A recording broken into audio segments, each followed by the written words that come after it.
లలిత త్రిశతి అది మన subject matter. ఇది ఉపక్రమణము అంటారు. మన శాస్త్ర పద్ధతి ఏంటంటే ముందర అసలు విషయం చెప్పాలన్నమాట. ఏం చెప్పబోతున్నాము, ఎవరు ఎవరికి చెప్పారు, ఎవరు రాశారు, అసలు విషయం ఏమిటి, ఇది మనం చెప్పుకోవాలి. సో సబ్జెక్ట్ మ్యాటర్ లలిత త్రిశతి. లలిత అంటే అందరికీ తెలిసినవే. లలితా సహస్రనామం ఇందులో చాలామంది చదివే వాళ్ళు ఉన్నారు. చాలామంది భాష్యం అంటే కామెంటరీ వివరణ విన్నవాళ్ళు ఉన్నారు. అందుకని లలితాదేవి గురించి అని మనకు తెలుస్తోంది. ఇప్పుడు త్రిశతి అంటే ఏమిటో చూడాలి. ఇంగ్లీషు 3, తెలుగు తర్వాత సంస్కృతం 3.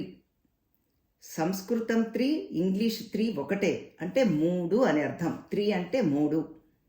శతి అంటే 100. త్రిశతి అంటే 300. లలితాదేవి గురించి 300. 300 నామాలు, 300 మంత్రాలు. అది ఇప్పుడు మనం చెప్పుకోబోయేవి.